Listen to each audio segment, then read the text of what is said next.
your permission. Okay, I think we're going live now, hopefully, after this technical glitch. Allow me to record for a second. So, good evening and welcome to this very regional dialogue in the Center for in the Middle East Center channel. Gathered today with our friends from the Democracy and Federalism Hub, my friend Dora Bender, who is co-hosting this evening with me. We have actually quite surprising guests. First of all, allow me to introduce my friend Joliana Taimourazi, who is an Assyrian Christian Iranian American leader and a former Nobel Prize nominee and the founder of Assyrians Against Anti-Semitism, the president of the Iraqi Christian Relief Council, an organization dedicated to raising awareness and providing humanitarian aid to the persecuted Christians in the Middle East. And my friend Lady Lebanon Fatima, thank you for joining us, a representative of the Christian Maronite community in Lebanon. My friend Haider El-Assadi, the founder of the Israeli-Iraqi Friendship Association and the co-founder of the Abrahamic Fund, together with Joliana and myself and more good people, the Abrahamic Movement. We will also be joined by my friend Mudar Adnan Zaheran, who will be a bit late for this occasion this time, the head of the Jordanian coalition opposition. And today, Dora, would you like to say a few words before we begin to introduce? Yeah, I can introduce myself and our work. Yeah, if you want. Okay, hey everyone. So my name is Dora Bender, and I am the representative of Democracy and Federalism Hub. When we actually see the vision, a new vision to the region of creating a union or a path for cooperation in the Middle East. And my work with Tom Wagner is to approach and promote different voices from the Middle East to see where we can find cooperation and work together toward the union. So thank you very much, and I'm very excited. We have really fantastic guests today. So thank you so much. So in this very exciting timing in the Middle East, we see that the ceasefire is changing the geopolitical system. And for quite a few years now, the headlines in the Middle East or in the entire world were very much concentrated in the issue of the Israeli-Palestinian conflict. And that's a substantial problem in the Middle East, but it's not the only problem in the Middle East. And in this discussion, we would like to explore more regional point of view of all the problems in the Middle East, or at least some of the problems in the Middle East that are sort of hidden behind the Israeli-Palestinian clashes that are occupying the headlines. I would like to ask each of you, we will start with Joliana, but I would like to ask each of you, and of course Mudar, who will be joining us, about the main concerns of your community, because each one of you represent a community that is not always heard in the Middle East. And what do you think, how do you think that the new Middle East should reflect the needs of your community? I would appreciate if you can be brief, or to take about 5 minutes each, up to 10 minutes each, to cover this question and to allow room for more questions from Dora and from the crowd. But before we begin, I would like to say that it was actually a coincidence, but I noticed that in the when it comes to the speakers and the host of this evening, there are 6 participants, and 3 of them are men and 3 of them are women, and 2 of them are Christians, 2 of them are Jews, and 2 of them are Muslims or from Muslim background, such as Haida. And I think that's a lucky coincidence, but a really interesting one. So, Jolieanna, allow me to start by asking you, as an Assyrian leader, first and foremost, about the needs and the problems of your community, and how do you see the vision of a Middle East that include or take care of the needs of your community? Thank you, Tom. I'm very happy to be here. Hello, everybody. I look forward to seeing you all in person, hopefully. The Assyrians, unfortunately, most of the world does not know who we are, or if they know us from the biblical chapters, but they don't know that we still exist. There are approximately about 2 or 2.5 million of us left in the world that still speak Aramaic. We are spread across the world from Japan all the way to Argentina. And our cause is very much like the Jewish cause. Our ancestral homeland is northern Iraq, southern Turkey. Ancient Assyria was from northwestern Iran all the way to Egypt at one point. But since the fall of Nineveh in 612 before Christ, we have lived at the mercy of our overlords. So northern Iraq really is our ancestral homeland, if you will. And Nineveh, you all know the story of Nineveh and Jonah. So what we are, there's so many things that are going on with our community. One, that our community has been broken apart. Families are broken apart in different parts of the world. So that connection, if those of you who are from the Middle East, you know the value of community, the value that the family bring to each other, family members bring to each other when we're all together. But now we're spread across the world. So our culture is facing extinction. Our language is facing extinction. They're very quick. We're at a rate of assimilation, and I'm a very big proponent of integrating in the communities that we live in the countries that we live in. But at the same time, our kids don't speak Aramaic anymore, Assyrian anymore. The cultures are not observed. The cuisines are, whitewashed, if you will.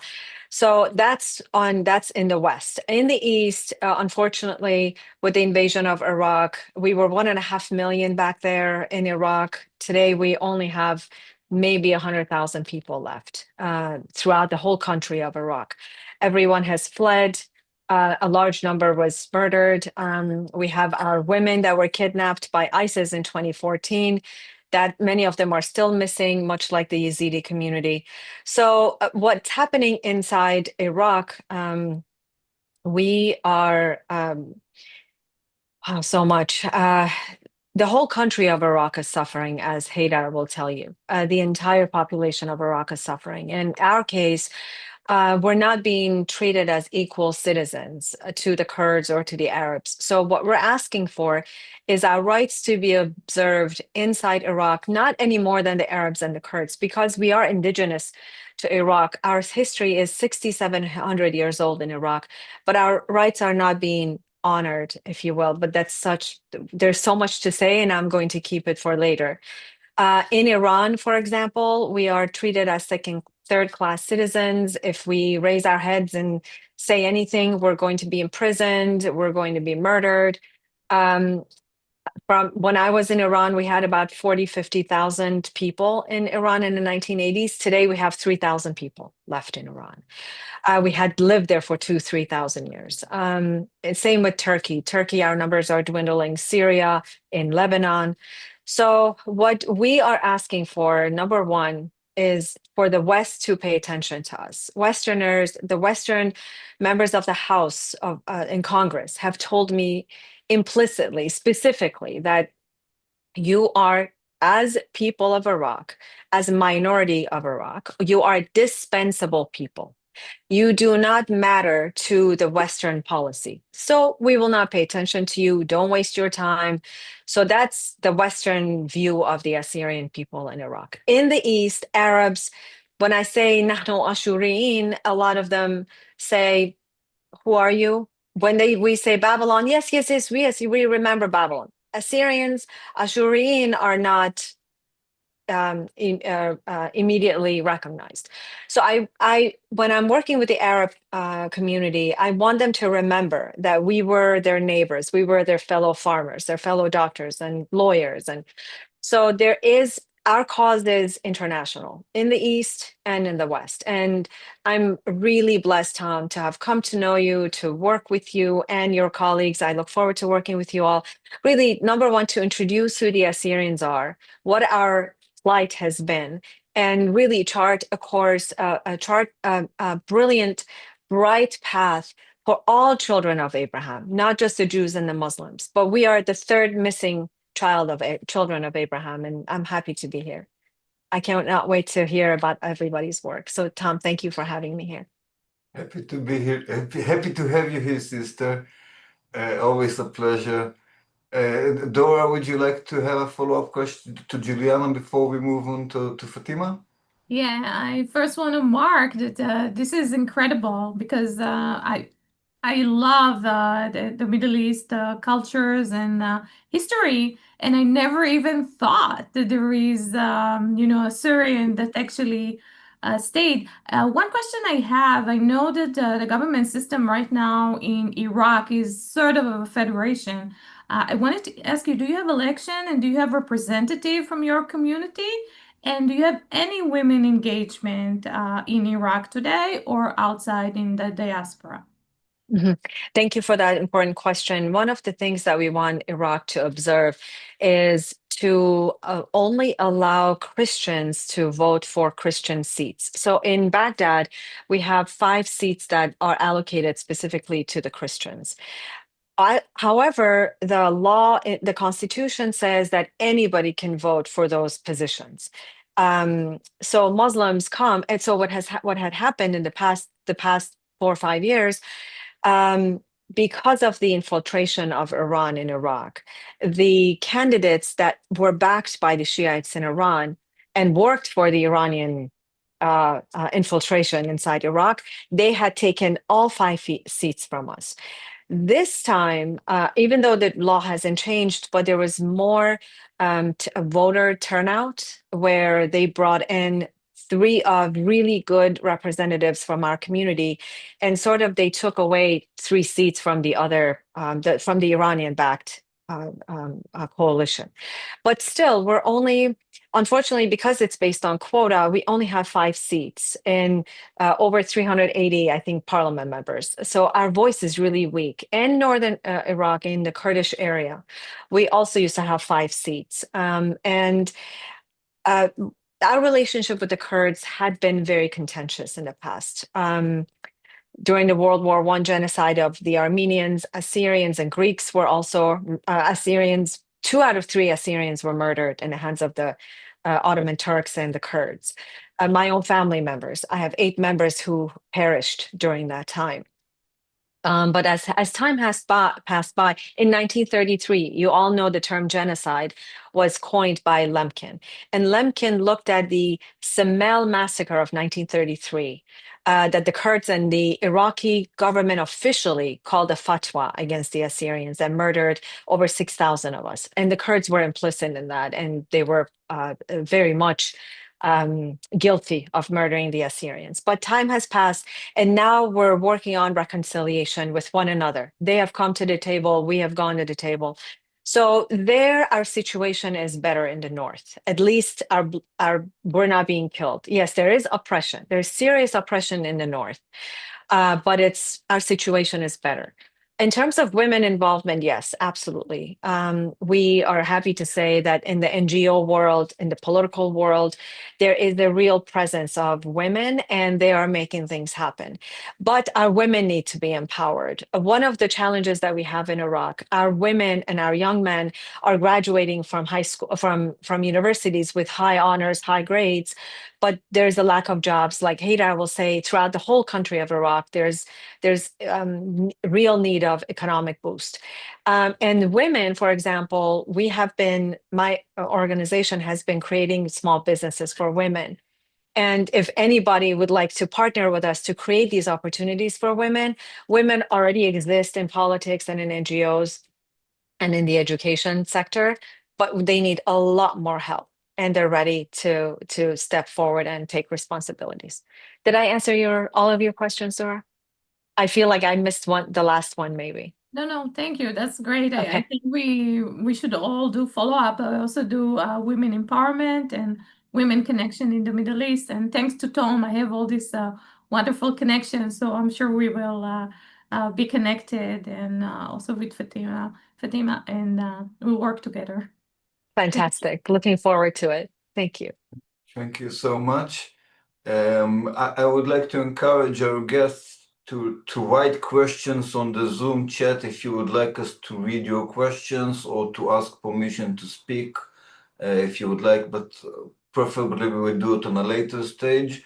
And now to you, my friend, Lady Lebanon. It's a pleasure to have you here, and we have two Christian women to start this evening. It's a great coincidence and a lucky turn point for the Middle East. What's bothering your community when you speak about the Christian Lebanese Maronite community, and how do you see the challenges of the Middle East from your perspective? So, great question. Thank you, Sam, for letting me be here. Like, I'm always honored when you ask me. I wish I didn't have to go after Jouliana because her answers are amazing. And I was like, how am I going to follow that up? Honestly, I think the biggest problem with the Lebanese Christian, especially the Maronite community, is the corruption. The government officials have always worked against the people and what is good for the people. A lot like the Assyrians, there's a lot of history with the Maronites. There's a lot of destruction and war and mass killings that a lot of people aren't aware of. And that's part of the things that I'm working with a couple other groups, Lebanese groups, and it's about bringing awareness to our history, education. That's first and foremost. And going back to the corruption, a lot of the leaders don't want the history to be known because it's easier to wipe out a people and a culture and a community if their history is forgotten. And that starts with like the Syriac language, Lebanon being Arabized and Arabic being like the official language. And there's some villages in Lebanon that still speak Syriac, but so many of the younger generations were never taught it, or they just didn't know that it's still even being spoken. What do we see for the new Middle East? Peace. Lebanese Christians are so tired of war and fighting and hate. Like, it's not what we represent, and it's not how we want people to see us. And unfortunately, the only thing that's majority of what's online and what's in the news and the face that you get of Lebanon is war and terrorism and just hate. And that's not who we are at all. So we want learn who we are and know who we are as Lebanese and what our insides are, if that makes any sense, just who we truly are. But yeah, I think that's pretty much yeah. A man on that, my friend. Always good to hear you, sister. Thank you. Dora, would you like to ask a follow-up question? Yeah, now I want to ask many questions, but you are our neighbor, you know. I met many Lebanese, but while I was living in the US, when I returned to Israel like about 10 years ago, I was puzzled, you know, because you're just across the border from us. And I remember when I was young, I was watching the Egyptian movies. You know, we had them every Friday night, and all the family was waiting for us. And many of them were filmed in Lebanon. So I was inspired by Lebanon. I thought it's a beautiful country and amazing people. And I know that you are having misfortune. And I want to ask you, is there is any possibility to create more connection within civil society or organization or people to people, even conversation to bring us closer and get to know each other better? Because I know many of my colleagues are very curious about your life and the life of the community and how we can connect in the effort that maybe those ties can become stronger and we can actually have like a ladder that we can climb toward an agreement and peace and even bring back the train. I remember the train that Yeah. was passing all the way to Turkey. Yeah, and like opening the gate, like the gate in South Lebanon, it's called the Fatima Gate. And so like everybody says like just opening that up so that there's open borders and just having just basic conversation. Um I was talking to like a colleague of mine before this meeting. I said, okay, so what do you want me to say in regards to peace? And she specifically said she's like not creating peace, but the revival of peace, because the Christians have never had a problem with Israel or the Jews. So it's like going back to who, like our relationship in the past, starting from the biblical times. And so it's there is actually a movement right now. It's on social media. It's on X, it's Cedar Accords, and we'll open up spaces and discuss relationships between the people. So it's like Israelis, Jews, the Lebanese diaspora, and living in Lebanon, just like talking, like just discussing things. There'll be arguments about hummus and who makes the best hummus. So basically, like just simple stuff like that. Like they're people. Like there's humanizing people. Like we come from the same background. Like we are so much more similar than we're not, then we're different. And so that's what we're doing.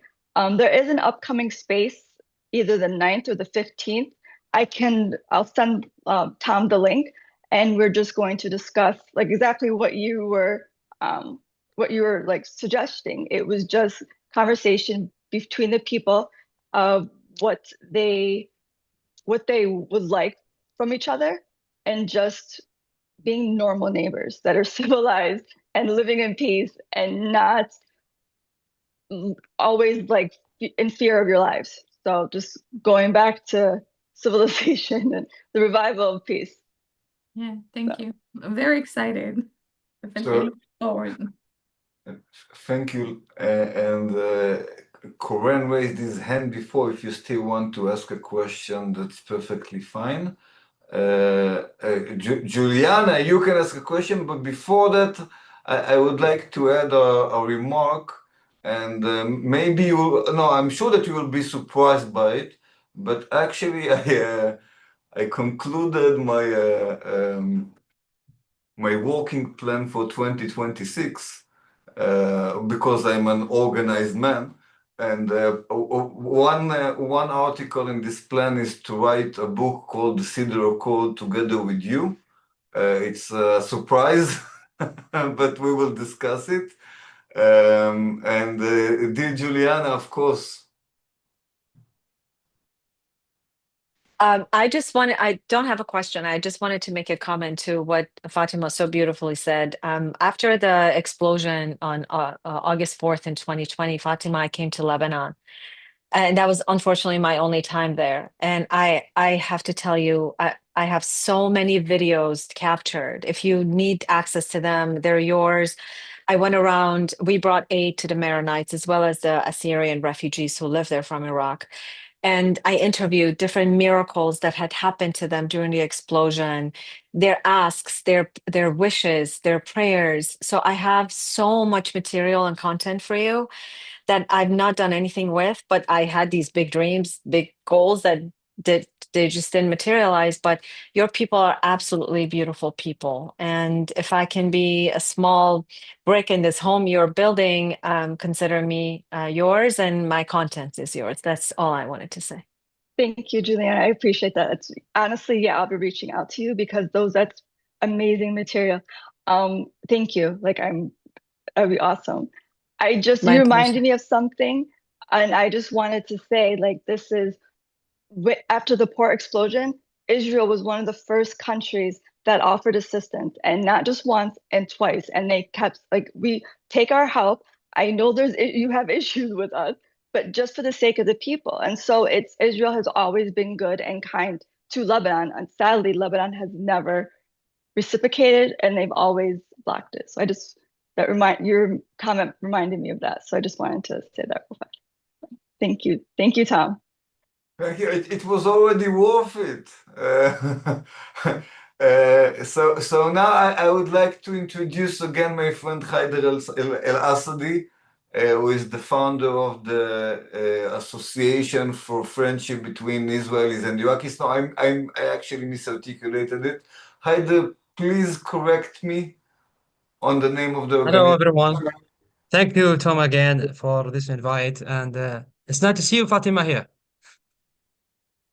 Okay. So last time when we were in our Zoom, we were talking about the past and how the past affects our future, about the situation between the Israelis and the Palestinian, or with the Arabs as well.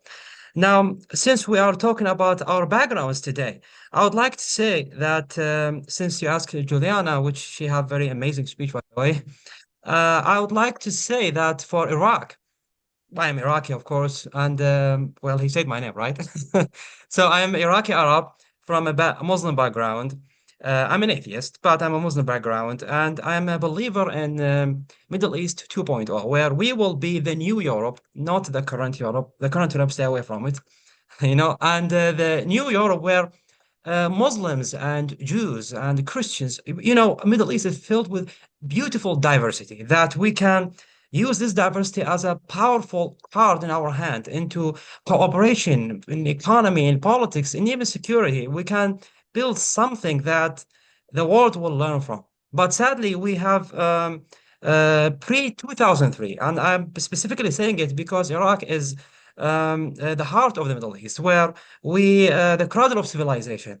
The stability of Iraq is extremely important for the rest of the Middle East. And when the dictatorship of Saddam fall in 2003, and there's a democracy that the United States brought to the first Arab country, let's be clear about this point.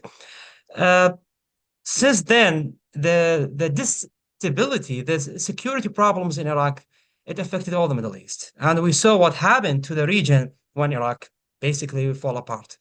And the stability of Iraq is extremely important for us. And we hope, and I hope that one day the Iraq will go back to stand up again as a country that is not ruled by religion. Iraq was never been ruled by religion, like, let's say, a copycat of Islamic Republic of Iran. But sadly, after 2003 and the election happened, there's a democracy. The election, the majority Shia Muslims are scared of another Sunni Muslim takeover like Saddam and do to them what Saddam did. So they go ahead all in to elect, regardless who is good or bad, as long as this person is Muslim Shia. It's bad, but sadly, we are brainwashed in Iraq to think this way. So they go all in to elect somebody who have to be a Muslim and Shia. It's the same thing goes for Kurds who elect, all of them go to elect a Kurds. The same thing go for the remaining of Iraq's ethnicity, because they are each one is scared. So this is not a good thing. This is really bad, because you're not electing somebody who is going to build. It's just because of their background. And that's why Iraq, between 2003 up until now, you find no difference. It's the same country, the same thing ruined. Economy is in a bad situation. The security is still a problem. Iraq is still into militias, and problems in the country is countless. None of them got solved. We thought that Iraq is going to end up South Korea or Japan, but it ended up an African country in civil war, basically a copycat of these countries who have civil wars in the 1990s. The Christians in Iraq, they didn't get affected by the war in the beginning, at least, up until 2014 when ISIS came, as Joolyana said and mentioned. ISIS targeted Nineve city, which is Mosul, which is basically the majority of Christians are living there. This was disaster to these amazing people because the Christians were my friends and neighbor. I didn't live in the north, but I visited the north countless times. And they were actually basically the majority in the city of Nineve, and ended up right now they are minorities. This problems affected everybody in Iraq. From ISIS, before that the war, and then the civil war in 2006 and 7, then ISIS. And currently we have basically thanks to Iran, we have militias that are only responding to orders comes directly from Tehran. This problem that even the US tried to solve with countless ways, but they failed. But that's all negative, actually, so far I'm saying. But the positive things in it, that the current prime minister of Iraq, which is Sudani, he is in his first term, which basically ended, he is doing his best to put Iraq away from these problems. And so far, he is actually succeeding. Because we can see the major example to this is in the Israel-Iran war of June of this year. Iraq didn't take any side. And this is actually counterpoint for this prime minister, because we have a very strong Iranian-backed militia in Iraq, also known as the PMU, or the Popular Mobilization Forces. They were doing their best to get involved in this war, but he managed with his ways and political experience to make them stay down. And this is really counts for him. And currently with the most recent election in Iraq, he won a lot of seats that could theoretically make his party and him to renew. And if that succeeded, he could do in the next 4 years what nobody did before, which is trying to dismantle these militias. Especially with the latest news, the United States government are sending messages to the Iraqi government that since some of the Iranian-backed militias won some seats in the parliament as well, then they become a part of the government, so they don't need militias. And some of these militias actually responded by accepting to lay down their weapons and dismantle their militias. So, but not all of them. So we hope that in the next 4 years, more and more will be dismantled peacefully, and the country will have only one military and not Iranian militias like Hezbollah. Please go ahead. So I just want to say it's remarkable because those problems that are very real and that are affecting the lives of millions and millions of people are not discussed at all at the Israeli media, at the Western media, at the campuses, at the global public opinion. Dora, would you like to ask Haider a follow-up question? Yeah, and I want to add to what Tom said, that actually we need a news channel, like maybe people-to-people news channel, and then maybe we should aim that direction to create something like that that's going to be more straight to the point and actually showcase the reality, the real people from the ground, the real stories behind the people. And what I'm interested in Iraq, that I was wondering, how is your civil society organization in relation to education for democracy? Is that something that is being practiced? And also, I always hoped, Iraq have a lot of history, and it is the cradle of our society. So there is so many tourism opportunity. I mean, from economic perspective, you guys have a lot of opportunities. So you have a push for it? So this means, like, what do you do from a community, from civil society, to make your society and your community thrive?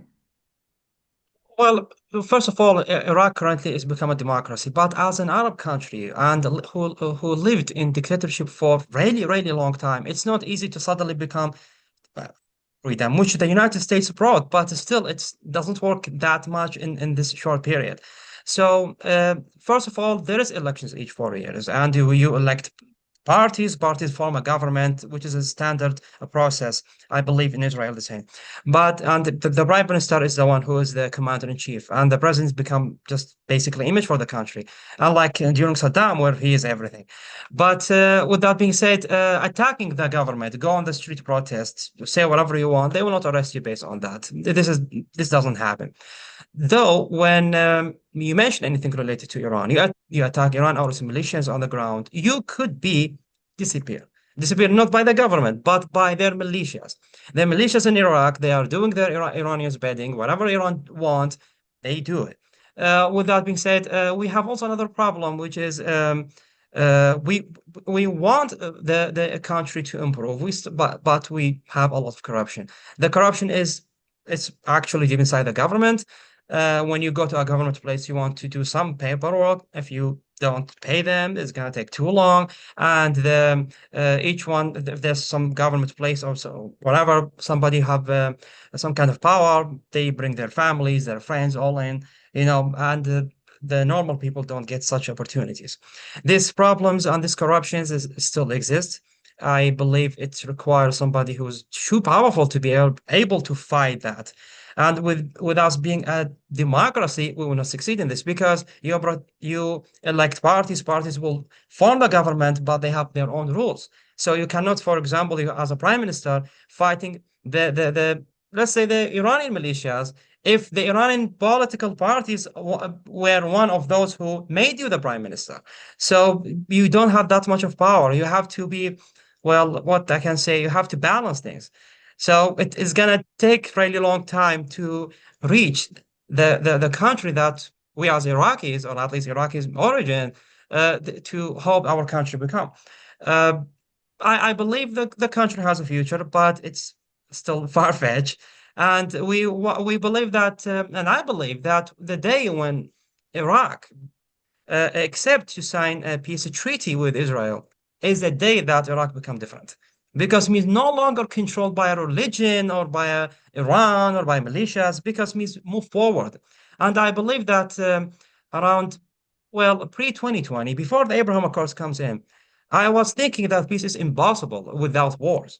And since Iraq doesn't have war or borders with Israel to actually declare the war, then there is no peace here, because majority of people around the Middle East thinking, oh, Israel is bad, we will never want peace with it. But with Abraham Accords comes in, I believe this is not only possible, it's very possible. It's really easy. So all it takes is that the will to be the person that history will remember you. And here I'm mentioning the Prime Minister of Iraq, to get the phone and make the phone call, and so we can reach peace. So because the conflict is, I mean, seriously, Israel and Iraq, we never have a war directly, we never have a border dispute. It's just the brainwashing technique that we have since 1940s in Iraq, to brainwashing us that the Jews are bad people, which right now with the internet and in Iraq's freedom, people watching it, and we don't have things blocked. So they can see Israel is not what we raised to hate. The lies and fake, it actually doesn't exist. So more from the young generation in Iraq is actually believing that Israel is not bad, and we should move forward to them. And in fact, Iran is bad, because Iran is somehow controlling Iraq, or, well, in some ways, since 2003, they haven't done anything good to Iraq. So why would I say Israel bad? At least let me try it, and then if it's bad, and then I will attack them as well. But until then, don't say Israel bad if you didn't try it. Go ahead, please. Thank you so much. Jouliana, would you like to ask Haider something? I wanted to bring 2 points, one question and one statement. So the Jews have had a 2,000-3,000-year-old presence in Iraq, and there's so much heritage that you have there, that automatically there's that kinship that is formed. A lot of Iraqi Jews, in fact, my PhD dissertation is on, part of it is on Iraqi Jewry. So a lot of Iraqi Jews that I've met, they lament the fact that they are not able to go back. They miss it. These are the actual survivors of the Farhud that I've spoken to, and they weep when they speak of Iraq. So there is automatically a relationship that can be formed with the Israeli Jews, with the Jews just in general. But Haydar, I have a question for you. I think that I'm going to ask you, how do you think we should do this? So I think if I, as a Christian and Jews, if we come to the Arab world, to the Muslim world, and say, well, we need to break anti-Semitism because of this, it's not going to take root. I think re-education or educating the people in the rural areas should come from the clergy themselves who speak in mosques on Fridays. So this message, it's one thing, and this not just for Iraq, I think in the Arab world, there's one at the leadership level. When we sign the Abraham Accord, it's one thing, it's government to government, but we have to be able to change the hearts and minds of the people in the villages and the small towns that have been indoctrinated to hate the Jews and the Christians. How do you think this education should be spread, that the Jews and the Christians are really the two other children of Abraham, and anti-Semitism? How do we break that in the smaller towns? Well, as far as I mean, I live there. I don't remember there is anything related to anti-Christians. By the way, I'm from south of Iraq. I'm from a city called Nasiriyah. I never heard of things are anti-Christians, but certainly Jews, yes. The related to Jews, you just mentioned yourself that the Jews of Iraq is in Iraq for thousands of years. In fact, I already mentioned before a point that I'm not sure that there's some people probably will not like it, is that the Jews in Iraq, they existed before Islam comes in. They are over 2,500 years. So if we link a country to religion, then Iraq used to be a Jewish country before it became a Muslim country. So the point here is that Jews were living in Iraq for a very long time, and they are more probably nationalistic Iraqis than the current Iraqis, because when they in the 1930s 20s they were a part of the government. They built the economy. The economy was booming in Iraq up until they left, when they were forced to be kicked out from the country, okay, and they expelled from the country. The economy of Iraq fall apart, and the country fall apart. It's like all the bad luck came to Iraq, So and the country end up into what we see today. So with that being said, I think since your question about re-education, which is actually the point that I keep mentioning, it's fighting the jihadis or Islamists or whatever terrorism. You can solve it temporarily, but you cannot solve it permanently. The only problem is to solve this issue, either it's in Gaza and in Lebanon and whatever Arab country, it has to be a re-education. And not for us, for the young generation to be raised to not hate the Jews. Because right now we are trying to be enlightened, but that doesn't change the fact we got raised to hate Israel and the Jewish people. But if we raise a new generation hate-free, we have peace. But how to reach that, that's a problem that goes into two sides. The first of all is Iraq is a majority Muslim Shia, so they don't actually answer to the Muslim Sunni, and I guess you understand that. More likely they respond to Iran, and Iranians basically hatred toward Israel. But we also have other source of problem, which is the new Syria right now, and backed by Turkey and Qatar, and those are Muslim Sunni who are fully anti-Israel and anti-Jews. So we have two problems here. So even if you want to solve one, we have another one here. And for example, when Israel managed to defeat and dismantle Iranian militias in Syria, Syria became free from Iran, but somebody else comes in, much worse, actually, in my opinion, than Iran, because Iranian militias in Syria weren't somehow attacking Israel from Syria. But now we have a major problem in Syria that is going to affect Iraq, affect the Arab neighbors to Syria, as well as Israel, of course. So Re-education comes number one, but you cannot re-educate people if Al Jazeera in Qatar sharing 24/7 fake news and AI-made generated videos of what they so-called Palestinian children being starved to death or being killed by the Israelis and the Jews, which is all fake information and fake news. So step one, we need to stop this channel that is actually brainwash even Muslim Shia like Iraq right now. Stop this channel and then try to push for more countries to join peace. Squeeze the so-called resistance like Hamas and other terrorists in a corner, cut the funding, these militias will fall apart and then more countries will join. Yes, government, as you said, it's only government, but when the government join, the government is the one who publish these education books. So they will update these education books that will raise a new generation.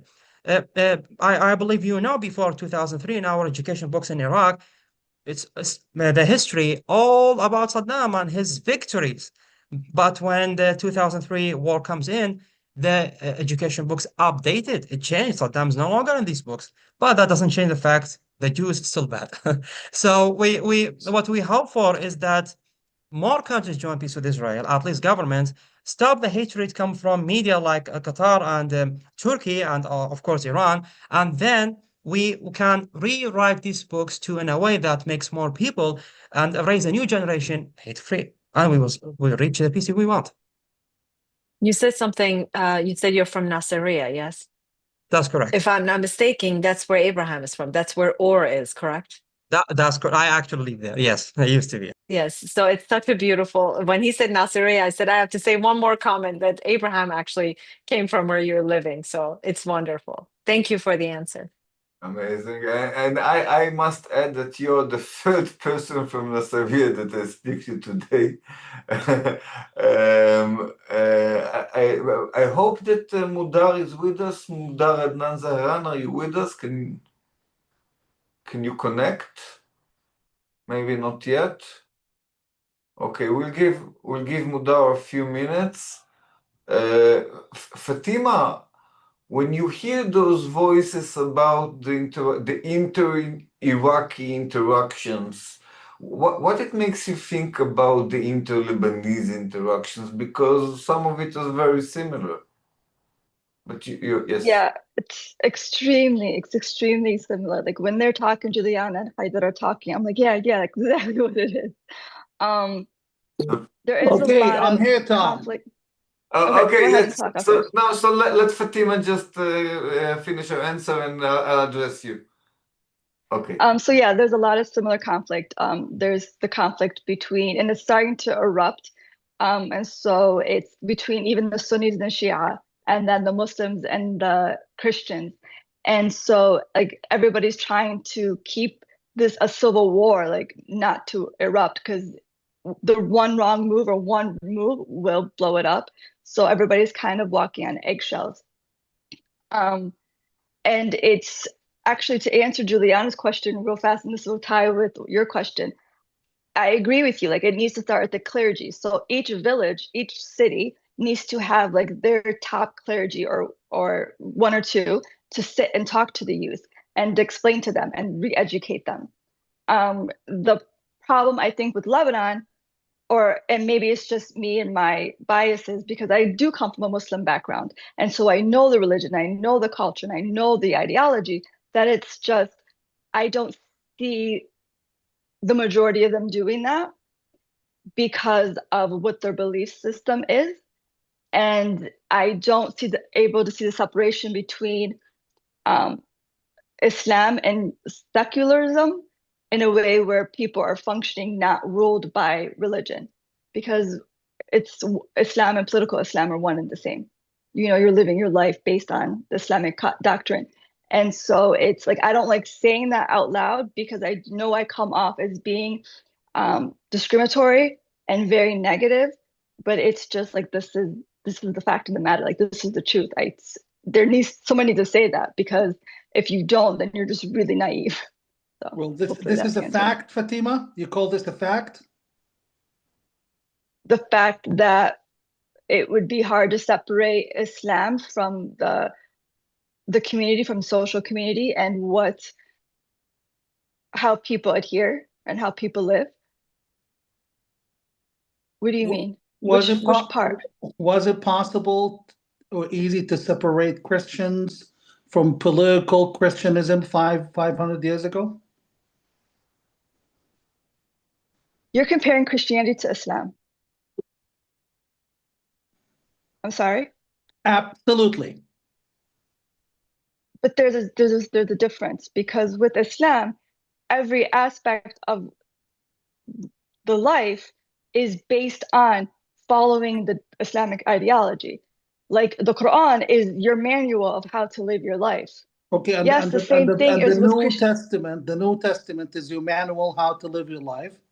And Yeah, but there's a and difference remember the between love your Crusades. neighbor. There's a difference between love your neighbor and be kind and be non-judgmental and have love in your heart versus violence and negativity and taking pride in invading countries and having wars and taking over The cities and conquistadors, raping women. the conquistadors took pride in wiping out Native Americans 500 years ago, and they gave them conditions: either convert to Catholicism or die or pay jizya, just like Islam.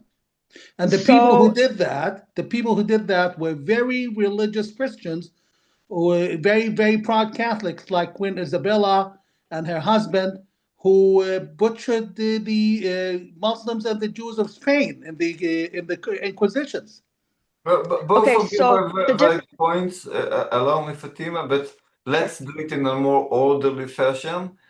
So first of all, allow me to introduce my friend Mudar Adnan Zaharan, a Jordanian Palestinian activist and the head of the Jordanian coalition opposition. No, I got it backward, right? Opposition coalition. Okay. So first of all, before we take it into an interfaith discussion between Christianity and Islam, I would like to ask you, Mudar, when we speak about the Middle East from the bird eye, and we see that most of the time, what's creating the headline in the news is the Israeli-Palestinian conflict or wars, basically. How would you describe, first of all, the situation and needs of your community? I'm referring first and foremost for the Palestinian Jordanian community, but you can refer to the entire Jordanian community if you wish. First of all, there's a huge difference between describing a disease and describing the root of the disease. When you have a problem, you can start arguing about when, where, who, WH questions, or you can start looking into what caused the problem. The current balagan, the current mess we live in the Middle East, was deliberately and carefully incepted and created by colonial forces 100 years ago, mainly colonial Britain and France. They deliberately created non-ending wars. They deliberately created the Arab movement in Palestine when it was under the British occupation at the time. They propped up a nobody like Hajj Amin al-Husseini, who is a Moroccan. He's not even Palestinian. He's from Morocco. His family doesn't belong to the land. Any Ashkenazi Jew, as a Palestinian Jordanian, for me, any Ashkenazi Jew definitely has way more connection to the Holy Land than the Husseini family. The English propped him up at the time, and they propped up clowns all over the place, including the Hashemites. Fast forward today, everyone is bleating and crying about what happened. Why did this? Why did they butcher the Jews in Iraq? Why did they expel the Palestinian so-called Arabs from their town and villages when Israel became independent? Why did this happen? This was all by design. This is not a conspiracy theory. This is a conspiracy fact. I as an academic who's carefully examined the Arab-Israeli conflict, you look at the archives of the British National Archives, and you'll find a lot of document proving that the intention in 1948 was to start a war. They didn't want to pull out and let the Jews create their own state and let the Arabs end up with anything. They created a recipe for disaster. Long story short, what you have today in Jordan, like most or all regional countries, is a well set up balagan, mess, chaos that could benefit the outside forces for as long as possible. What is Jordan? Jordan is 78% of the British mandate for Palestine. Jordan is a country proven to have 11.3 million, with the M, Palestinians, or self-identifying Palestinians. So that's 95% of the population. Jordan was illegally cut off from the British mandate for Palestine, 78% given to a foreign Saudi family from Hijaz to rule illegally over the rest of the population. This was uncalled for, this was illegal, this was unuseful, and this was for a good reason. What do we have today? How come the Palestinians don't have a country? Why is this whole mess in the Middle East? People say nice things, let's become friends, let's hug and sing kumbaya. We need to finish the root of the problem. The root of the problem is that the Palestinians are stateless. They need a country. And the leadership that you are allowed to deal with as Israelis are fake leadership propped up by Western globalists like European countries and former administrations like Daddy Bush and Obama and Clinton. Their purpose was to sustain the conflict. Even Arab governments, which are claiming to engage in peace and peace talks, for them, it's better to keep the situation as is. And Jordan is an example of this mess. What's Jordan? Jordan, if it wasn't for a foreign king telling us this is not our country, the Palestinians would have had the country since 1948. If it wasn't for a foreign king denying the Palestinians in Israel their own citizenship, which they've had until 1988, the Palestinian statehood and citizenship problem would have been solved. The Palestinians were residents of Israel, not citizens of Israel. The Palestinians of Jerusalem had all their rights and access to worship, and they had to travel with a Jordanian passport. They could have voted for a Jordanian parliament member in Jordan, in Amman, not in Jerusalem. Also the Waqf, the Al-Masjid Al-Aqsa. Al-Masjid Al-Aqsa, as an Orthodox and practicing Muslim, one of the meanest and most evil thing you can do to anyone is to prevent them from their own worship. Prophet Muhammad allowed the Christians of Najran to worship inside Islam's second holiest site, which is Al-Masjid Al-Nabawi. Well, Al-Aqsa is our third holiest site, and the Jews are monotheists. Not we, according to the Quran, worship the same God. We, quote unquote, worship the God of the children of Israel. So they are our brothers and sisters in religion. Why can't they worship? Because of the Hashemite clown controlling Al-Aqsa Mosque. And the words of the Israeli government itself are clear.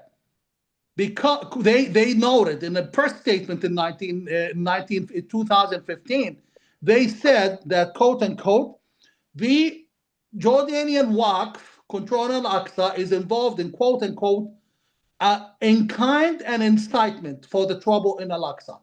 And then we have the issue of the right of return. Yes, my parents were kicked out of Israel in 1948 with the Arab armies. The Egyptian army, for the record, told them that they have to leave so they can finish off the Jews in 2 hours and they can get back. My parents both were infants. But when they have the right to return to Israel, but on the other hand, 850,000 Arab Jews, we call them Arab Jews, Jews of Arab countries, who were stripped of their own property, humiliated, killed, butchered on occasions, and expelled without their money and wealth, they have the right to return. So if you do the right of return, we Arab countries will end up having to do the right of return, and we will end up with a disaster for both sides. It's not doable. Pakistan had 10 million people, Pakistan and India, when the line was drawn between two countries. Both countries welcomed the refugees from either side, and they called them citizens. Up to today, it's been 78 years, and the Hashemite foreign king is still claiming that Palestinians in Jordan are not citizens. This king is also very unique. His marriage to the Muslim Brotherhood, Jordanian marriage to the Muslim Brotherhood, the Jordanian regime is severe. Look at the names. The most notorious terrorists in the region are connected to Jordan. And let me tell you a very quick story, since we don't have plenty of time. I will never forget when I was just 18 and I saw Osama bin Laden visiting our neighbor in Amman. Osama bin Laden was a frequent visitor to Jordan. East German intelligence cables leaked lately by the Stasi shows that they knew then that Osama bin Laden was recruited by Jordan. Jordan was caught smuggling, and this is in the media. This is not a conspiracy theory. This, you have to use Google and you'll find it. Selling weapons to ISIS, selling American weapons to ISIS, selling British rounds, bullets, and ammunition to ISIS, selling Japanese Toyotas and pickup trucks to ISIS. The highest number of people who managed to enter the borders to join ISIS came from Jordan. The marriage between this king, this regime, and the Islamist is a solid one, and you don't need to believe me. You just have to believe King Hussein when he said, quote, unquote, the Muslim Brotherhood are the Hashemite regime's own political party. This is Jordan, poverty, unrest, Islamization, incitement by the government on television, by the king himself against Jews, not only against Israel, against Jews themselves, in his military uniform, yelling to our young and youth that, quote unquote, and you can find the video on television, on YouTube, he says, we cannot make peace with Israel as long as the Jews are killing our children every 5 minutes in Jerusalem and Gaza. He adds, if you're talking about Islamic terrorism, there's Jewish terrorism too.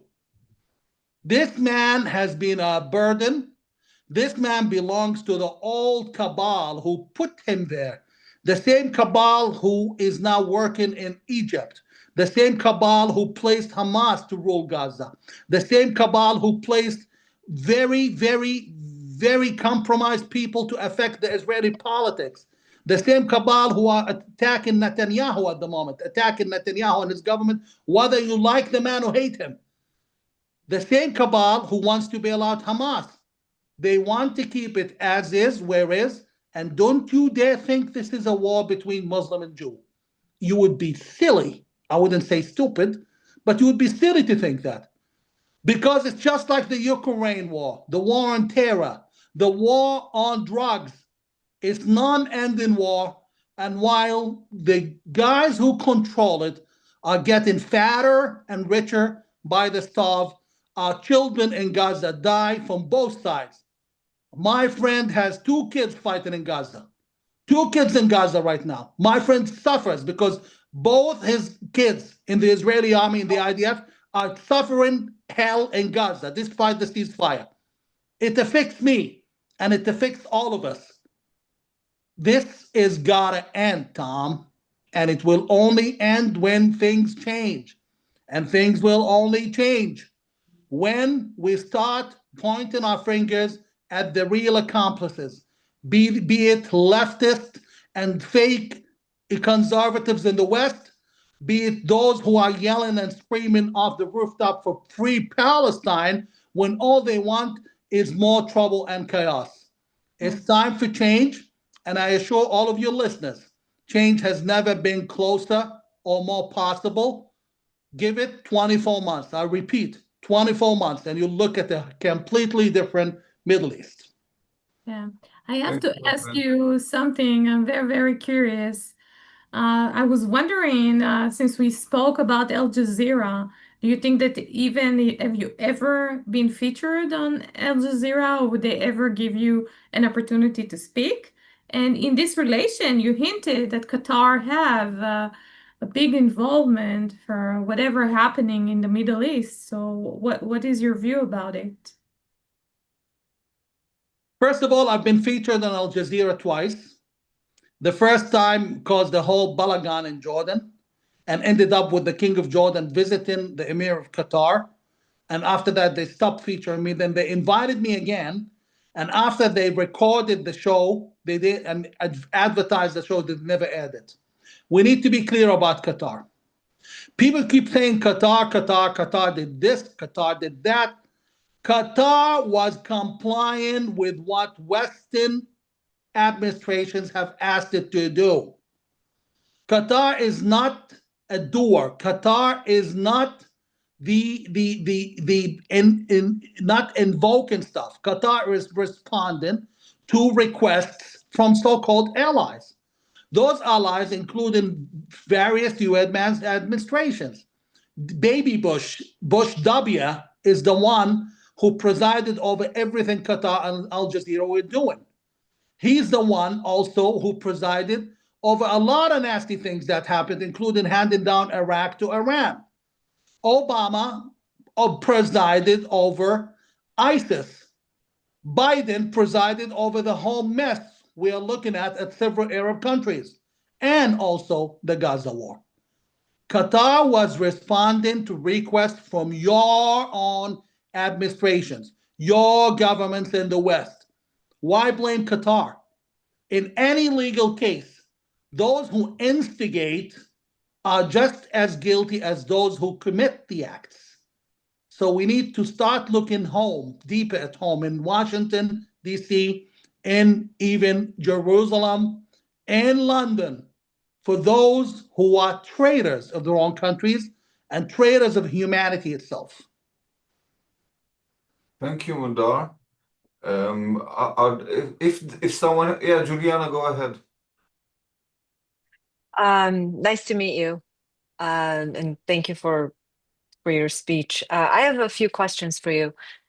What are your thoughts on, number one, what are your thoughts on how this current administration handling the situation between Israel and Gaza? That's one. The second question is, what do you have to say, if you're saying not to blame Qatar, what are your thoughts on the money that has been funneled into US universities spilling over onto the streets and the rise in anti-Semitism?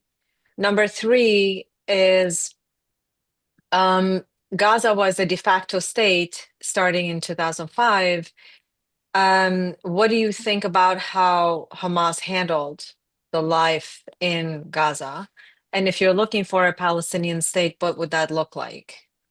Sorry, Okay. I just dumped on all your all my questions on you. First of all, the administration is handling the Gaza affair, the whole Middle East affair, handle it very accurately, and one of the most effective, because Trump listens to the advice of both. He listens to the advice to the Defense Intelligence Agency. Most people have not heard of it. Defense Intelligence Agency. It's bigger than the CIA. He listens to the Defense Intelligence Agency and the CIA together. He also listens to the military. So those people have hands-on experience versus the idiots and the meshogas, excuse my language, the fakaktas that sit in somewhere in the capital doing nothing and giving advice. So what he did in Gaza was incredibly smart. This is how the globalists wanted it. First of all, and please give me an extra minute, Tom. What's Gaza? Why is Gaza so important? Gaza, because I keep repeating this, most people are not aware of it. There's something in military science called the point of gravity. The point of gravity of every country, every region, for example, the point of gravity of the West, of the North America, is the UK. Say the UK falls, the point of gravity will fall, and those North American countries would fall. This is why World War II went the way it is. Point of gravity of the world is the Middle East. And the point of gravity of the Middle East is the Levant. And the point of gravity of the Levant, believe it or not, is Jordan. And the point of gravity of that Jordan, the switch, is in Gaza. Might be hard to absorb now, but Gaza is where three continents connect. If you make that place unstable, you will not retroactively, mechanically make the whole region unstable. This is why Hamas was allowed to take over Gaza, and this is why, and this is information, not speculation, this is why the Israelis wanted to attack Gaza then and destabilize Hamas after the coup, when the PA was kicked out in 2006 and Hamas started butchering everyone. Israel wanted to take over, retake Gaza, or do something against Hamas because they were small and they could have been controlled. The Bush administration, and I point my finger because I know it's true, the Bush administration prevented Israel from doing anything. They wanted destabilization. It's in the interest of the cabal, interest of the old establishment in Washington and elsewhere. So this president wants stable in Gaza. This president wants to follow in Gaza. Most people have not read the details of the peace, so-called truce or ceasefire agreement. Most so-called experts have never even looked at it. Hamas, mark my words, Hamas will disarm whether they like it or not. Hamas will get out whether they like it or not, and they already have. The Israeli army will remain in Gaza. Jews will return to northern Gaza. I repeat, Jews will return to northern Gaza. The Americans are going to stay for another at least 100 years, and Gaza will become prosperous again, and Gaza will be demilitarized, and in a concept, another Monaco, another Guam, another, you call it American Samoa, but no more trouble in Gaza. And there's something else, a part of it, which I'm not at liberty to share. So I'm not worried about the way he's handling Gaza. Asking me about Hamas, I mean, come on. Hamas and the Palestinian Authority were put there, both of them, for one reason. Oslo was created for one reason: to create more trouble, to create more chaos, and to make sure that the conflict would be sustained for as long as possible. And those two have done exactly that. And let's be very clear here, and I'm running here because I don't have time. Anybody trying to reason what happened on the 7th of October, anybody trying to find excuse, anybody trying to say, well, because the Israelis did this and that to the Israelis. I have friends who were some of the first responders after the terror attack on the 7th of October. My friend, Qais al-Mazarib, an Arab Israeli colonel in the IDF, he was one of the first 100 soldiers to respond to on the 7th of October. And he told me the things he saw. Nothing in the media, no pictures, no description is even close to what actually happened. If you try to reason or even give any kind of explanation of what happened to the 7th of October, you are a terrorist and a deranged person. And the Palestinian state, let's look at history. Palestinians are the Jews of the Arabs. We are proudly the Jews of the Arabs. I am personally very proud of the fact that the majority of Palestinians in Judea and Samaria, they have Jewish DNA. Like both my mom and dad, both families, they're fully Jewish DNA. We're Muslims, we converted to Islam 150, maybe 200 years ago, maybe much less. But Palestine was a Jewish majority country, and the Jewish DNA and mindset still translates into Palestinians being the builders of the Middle East. We are the best doctors, best lawyers, best everything, and the best bankers in the Middle East. You can tell they're Jews. That said, the fact that every Palestinian state within Israel brought more chaos, more disasters, more bloodshed, more crap for the Palestinians themselves. We already have a functioning state. That state is called Jordan. Any Palestinian state within the borderlines of Israel will create disaster. We're not calling ever for the eviction or the expulsion of Palestinian so-called Arabs from Israel. That would be ethnic cleansing, and Israel doesn't want to do that. But they can be Jordanian residents of Israel, not citizens. They were before 1988, 1987, and everything was sababa. Right now, the Palestinian Jordan will have to recognize the demographic majority of Jordan. Right now, Palestinians in Jordan are living under an apartheid state. And let me be clear, the so-called Bedouin, the non-Palestinians, the non-West Bankers, they live in hell, they're impoverished, they still have malaria, no running water, no toilets, no schools. We are 10 light years better off than the native Bedouins in Jordan. Nonetheless, we're all suffering. We live under an apartheid regime. And the king himself, he said that right in the United Nations. right from his own podium at the Parliament of Jordan that, quote unquote, I will never allow naturalization. So we are citizens, but he's never going to allow us to become naturals in Jordan. This has to stop. Let me be clear here. We are not calling for the democratization in Jordan, because democracy in Jordan and elsewhere in the Middle East will mean Hamas will win. What we are calling for is a benevolent, authoritative regime until we have re-educated our population for 30 years. Then we can start having genuine democracy. But until then, we need a system by which people get their own money, not get to $670 million in one Swiss bank account for King of Jordan, like he was exposed in 2022, not get a property empire in Malibu for the King of Jordan while our people are starving. There's no other way, no matter how much, I'm sorry if I'm making some American Jews cry now, but your friend, the king, is not your friend. He's aligned, he's made his bed, he's made his bones with another entity. He's made his bones with another cabal. He's with China, he's on China's role. China is incredibly powerful in the Middle East. China is the next big threat. It's actually the actual big threat right now in Iran. The missiles, the ballistic missiles that landed on Israeli children's heads just months ago were all fired by Chinese intelligence officers in Iran. 250,000 Chinese in Iran without families, military, and them. And so you keep, we need to call things their own name. The king's friendship is with China. We have either to stop him from that nonsense, and either way, let me finish on this note. I was in Israel last December, not this December, December last year, when Assad fell. Everyone was taken by surprise because nobody expected Assad to fall, and the policy was to prop up Assad or tolerate Assad for as long as possible as the best answer. Well, guess what? Assad is gone, and an Islamist took over because there was no plan B. Either you establish a plan B for Jordan, or you're going to have the Islamists taken over sooner and later. Let's not forget, the government and King of Jordan has propped up the Islamists so well that the king has implanted Islamists in his own office. I can give you the names.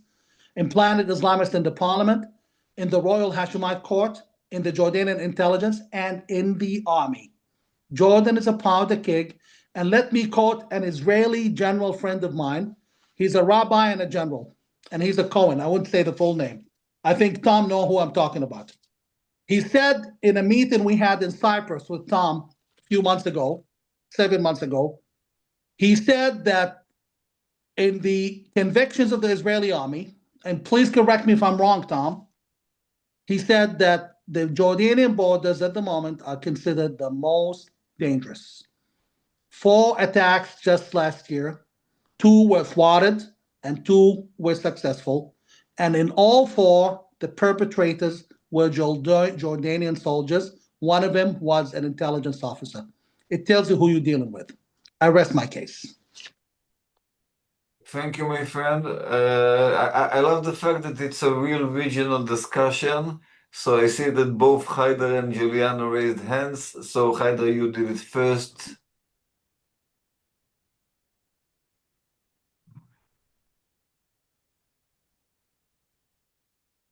Haider, you're on mute. We cannot hear you. I'm sorry about that. Yeah, I forgot about that. Okay, so Mudar, with all due respect, I think that some of the things you said is actually out of conspiracy mind. The West is not responsible for Middle Give East me problem. one of it. Stop. I'm an academic. You want to argue that? Tell me, you said this and this is wrong, and here's the evidence. Go ahead. Okay, just please. Okay. The problems of the Middle East is not... Start with one. Just let me please finish. The problems of the Middle East is not created by the West, especially right now. You go back far-fetched to the past to prove a point that it doesn't work right now. We are right now in a new century, in the 21st century. We have a problem, we can solve it right now if we want to. For the Palestinian problem, as Arab, all of us Arab right now, mostly here, The Palestinians, they can't make a country today. They can just accept the fact, and they could have it back in 2020. They don't want it. And you're right, because of who the leader is. Hey. Just You're dealing with a career academic. When they say you don't want it, I'm going to ask you for a poll, a study, evidence of what you're saying. Because I can give you evidence from the Tom, U.S. can you Department of please I can give you help evidence that from the U.S. Haya can continue to speak? I It's won't. impossible. Muda, you have spoken for half an hour, Tom, and now you're Tom, not I'm able not to here to let be yelled at. Haider speak. Let him Tom. continue. Who's this guy? Let him continue. I don't care for what you say. Listen, there's the U.S. cable from the U.S. Department of State. Tom, This guy needs to Tom, apologize you for are yelling. responsible for this meeting. This guy Please. must stop yelling. Have some respect for yourself, because I could be rude just like you are. Mudar, please allow me. Let Haider please finish his question. Okay, and maybe we should try not to argue with each other, but rather ask each other questions. Okay, but this guy who started yelling, have some respect for yourself. Okay, but I have more degrees and experience than you can dream of. okay, but You're talking to a kindergarten. Okay, but Mudar, please now respect me. Okay.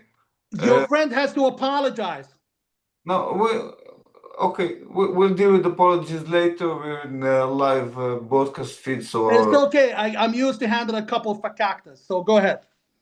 okay. so Mudar, I do understand you're academic, with all due respect, but that doesn't work in the Middle East. Okay, when we talk about history, you want to deal with the situation from an academic way. It doesn't work. Our people are brainwashed here. I knew what you said about the Palestinians, the ruling government that doesn't do what the Palestinians want, which is actually true, correct. But that's the problem. The government of Palestine, okay, it's the people who chose it. For example, that in Gaza, the one who brought Hamas to power is a Palestinian, is the Gazans. It's not American. It's not American. Back in 2007. Back in 2007. How okay. long ago was that? They could have go ahead to protest. They could have take them out. They could have you somebody haven't heard else. about the Gaza protest, Haider? Haider, where are you from? Have you ever been to the territory? I did, but our problem in the Middle East is not all of it created by the West. We also brought our problems by our own. We could have chosen something else. We can do that. We can choose our new future. We cannot always blame our own problems to the West. You do have a bright mind. You are right now a friend to Israel, which is what we want. We need to move forward instead of acting all the time anti-Israel, anti-Jews. But that doesn't mean that still we say that the West are responsible. The West is not responsible. The current administration of the United States are supportive of Israel, which is really good, but still are forcing Israel to stop the war, which is theoretically very good for the Palestinians, but it's even better for Hamas. Hamas is a terrorist organization. It has to be dismantled, just like Hezbollah, just like the Houthis in Yemen. We as Middle Eastern and as Arabs, if we want to move forward, we need to get rid of these terrorist organizations. We also need to get rid of dictatorships. And what you said about, for example, about Syria, yes, true. Assad fall. We thought that better future they will have, but you're right, there's no plan B. And Islamist comes in. Now we have, instead of one, we have two problems. We have Iran, Muslims, Shia. We have Syria and Turkey and Qatar, Muslim Sunni. We have two problems. Israel have the two problems, and we as Arabs in general, Muslims even in the Middle East will face this problem. For us, for Jordan, you mentioned Jordan that accomplice or making all the problems, somehow true, because Muslim Brotherhood they are very strong. They have a stronghold in Jordan. But the king of Jordan, I'm not a friend of him, but king of Jordan, without him, Jordan will become a civil war. Jordan will become, as you mentioned, the number one How do you know problem. so? How do you know so? United States intelligence. Listen, I listened to you. Now listen to one question. Why does the king of Jordan welcome, and this is all documented, you can Google, why does he welcome Muslim Brotherhood and Hamas members in his palace? Why did he change the party's law? My political party became outlawed. If you're a member of my political party, you go to jail in Jordan. While he changed the laws so the Muslim Brotherhood becomes stronger and only the Muslim Brotherhood becomes legal. Why does he give the Muslim Brotherhood a newspaper, a TV network? Why does he even appoint the Muslim Brotherhood leaders in his own mansion? And by the way, most of them are East Bankers, not Palestinians. The majority of the country are Palestinians. The Muslim Brotherhood leadership, all 100 members, they're all East Bankers, not Palestinians. So according to you, do you think that the West is well aware of the situation? Absolutely. And they are And supporting this is it? why President Trump, this is why, in case you probably haven't heard either, President Trump issued an executive order a week ago seeking to recognize the Muslim Brotherhood in Jordan as a terror organization. He didn't say the Muslim I live Brotherhood in DC. Iraq. Okay, He didn't say the Muslim Brotherhood in Kuwait. Okay, so okay, so the Trump administration, okay, as you mentioned, are against what's happening in Jordan. So why do you Absolutely, think yeah. they're okay? So why do you say that in Qatar they're okay with it and they are in fact supportive? but before Qatar you is a poison in the Middle East. The West is not supportive to that. Wait, the West is not supportive? Listen, Haidar, I don't know about your background, and I'm not going to go personal. But my friend, all due respect, you're not an expert. Let me just say this, Tom. Okay. Who is propping up the West, opening the floodgates for Islamist immigration in Europe? European government. Who's supporting the Free Palestine movement openly? The European government. Who's granting asylum? They have a freedom of speech right? for sure. The European government. Okay. Who was supportive of ISIS itself? Obama. You know, Trump himself spoke about those people. So we're trying to dump it on us. We both, Jews and Arabs, are victims of this nonsense, which is now, thank God, is being curbed up. Okay, Mudar Haider, both of your point of views are valid, and I think there's a lot of truth in what both of you are saying. Let's see, Juliana, please, as we are approaching the end. So, a few questions for you, Mudar. Let's go back. What do you think about Qatar's money being funneled into universities here? I'm going to go one by one. It was. I'll be honest with you. It was Qatar being used by the Obama administration in particular to finance people closer to the left, because they financed leftist movements. So Qatar, this is where you have a misconception about Qatar. People think Qatar is an actor. Oh, Qatar did this. Qatar did that. Qatar is a flunky. Qatar is just like, you know, you go to Walmart, you say, you know, I want this returned. They tell you, okay, go to the cashier, the customer service, the cashier will give you the money. Qatar just hands the money. A Russian proverb, they say, a fish rots beginning at the head. The head is in Washington, and these are the same people attacking Trump and his administration right now. Okay. If you don't mind, I'll give you, there is an organization called ISGAP, ISGAP.org. If you look at their website, I would invite everybody actually to go to that website, isgap.org, to look at how they're analyzing the money coming in from Qatar. I don't know the back end of what you're saying, that the money is being funneled through Qatar. So I'm not gonna say that, but I would really highly advise everybody to go to isgap.org to read that. But so you speak of Muslim Brotherhood, and you know very well that Muslim Brotherhood has taken its deep roots in different sectors in the US, from city councils in small cities all the way to Washington, D.C. I'm an American. How do we fight Muslim Brotherhood in America? Designate the terror group as a terrorist group, and everything else becomes details. I was talking to American friends 7 years ago. We were speaking about the cartels. And even though they already had the idea, I told them the only way to fix it is to designate cartels as terror organizations. The playbook is completely different for terror organizations than corrupt organizations. So Muslim Brotherhood is a terror organization. You didn't need to prove it. Osama bin Laden used to be a Muslim Brotherhood member. Ayman al-Zawahiri, second in command, used to be a Muslim Brotherhood member. The ruler of the Islamic Caliph, al-Baghdadi, used to be Muslim Brotherhood member. All documented, all through statements by the Muslim Brotherhood itself. There's no question about who they are, and we know them by their fruits.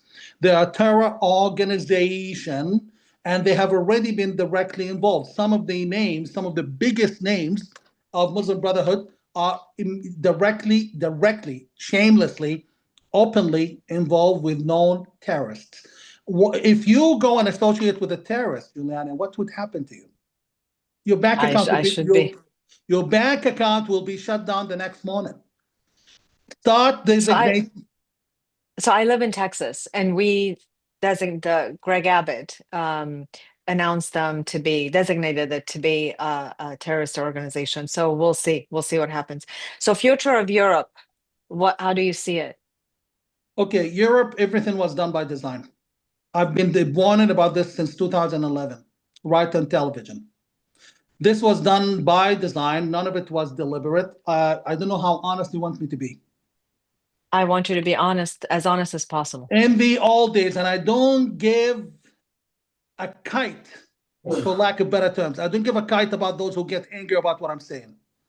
I, as a Palestinian Jordanian, have paid the ultimate price for being in this position. I don't care what someone from Iraq, someone from elsewhere would have to think about countries they didn't even know. I say it as it is, because I don't have the luxury of flowery words. In the old days, Greece was the pit bull protecting the hound dog, protecting Europe. They used to turn away, even sink immigrant ships.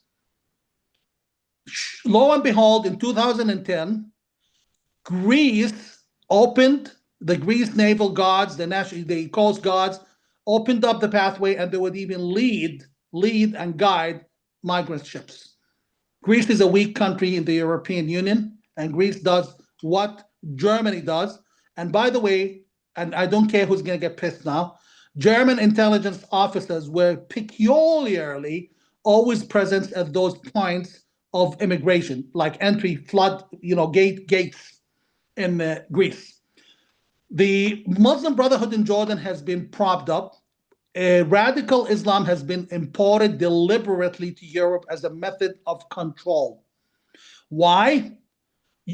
The fact that I personally know people in Germany who are seculars, one of them pro-Israel Palestinian Jordanian, he's been there seeking his asylum status for 12 years, while Islamists, non-terrorists, have entered Germany, and they were granted the asylum the minute they arrived. There's an Islamization of Europe, and this is not because those in control love Islam. It's not because they love Muslims or care for Muslims, because it's a method of control. Please understand.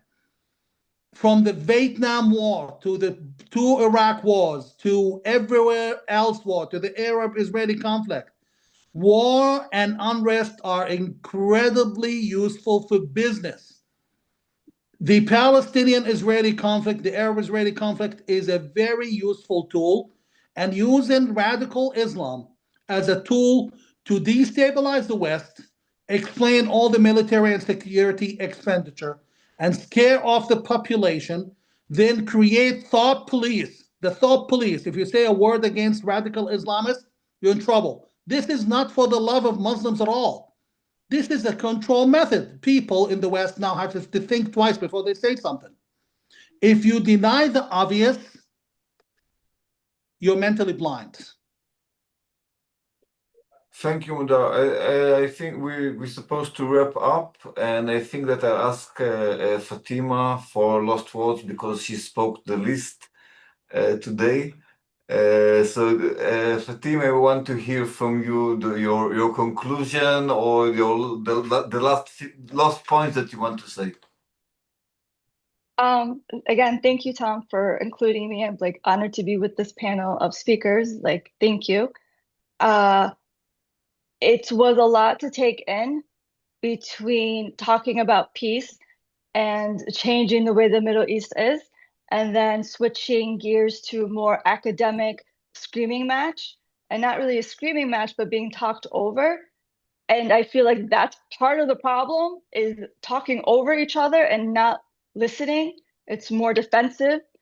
But I look forward to the future, and this is just the first, stepping stone into a region full of light and just peace. So it doesn't matter how we got here, it matters what we're going to do next. So thank you again, Tom. It was great talking to everybody. Thank you. Thank you so much. Thank you for everyone that participated this evening. Thank you, Dora, for co-hosting it with me. And I hope that this will be the first, but definitely not the last, regional discussion, public discussion that will bring together people from many places and point of views in the Middle East to discuss how our region should be designed for all of us to be included in. Thank you so much and good evening from Israel. Assalamu alaikum. Thank you, Allah Tom. ilakum. Thank you, everybody. Thank you, Tom. Thank you.